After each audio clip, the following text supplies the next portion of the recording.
যখন প্রথম শুনি ফ্লোটিলা আসছে, সাথে সাথেই আমি এখানে ছুটে আসি। তখন থেকেই প্রায় প্রতিদিনই আমি এই সৈকতে আসতাম।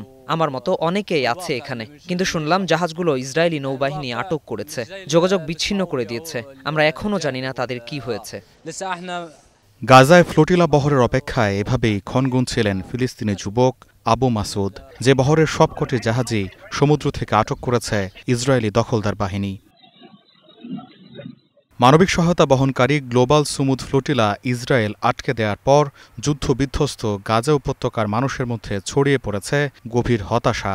দীর্ঘদিন ধরেই খাদ্য, পানি ও ওষুধের সংকটে ভোগা এই অঞ্চলের মানুষরা ফ্লোটিলার আশায় অপেক্ষা করছিলেন সমুদ্রপাড়ে। ৫০টিরও বেশি বেসামরিক জাহাজ নিয়ে গঠিত ফ্লোটিলায় ৪০টিরও বেশি দেশের ৫ শতাধিক স্বেচ্ছাসেবক অংশ নেন।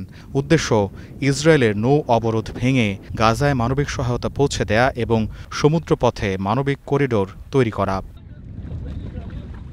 বৃহস্পতিবার গ্লোবাল সুমুদ ফ্লোটিলা কর্তৃপক্ষ জানায় তাদের বহর থেকে ৪৭ দেশের ৪৪৩ জন স্বেচ্ছাসেবীকে আটক করে নিয়ে গেছে ইসরায়েল। এদিকে গ্লোবাল সুমুদ ফ্লোটিলার জাহাজগুলোকে আটকে দেওয়ার ঘটনায় তীব্র নিন্দার ঝড় বইছে আন্তর্জাতিক মহলে। ইসরায়েলি বাহিনীর এই ঘটনাকে সন্ত্রাসী হামলা বলে অভিহিত করেছে তুরস্ক। পাকিস্তান বলছে এটি জঘন্য হামলা। একই সঙ্গে নিন্দা জানিয়েছে ফ্রান্স, জার্মানি, যুক্তরাজ্য সহ বিভিন্ন দেশ। গোলাম কিবরিয়া, স্টার নিউজ।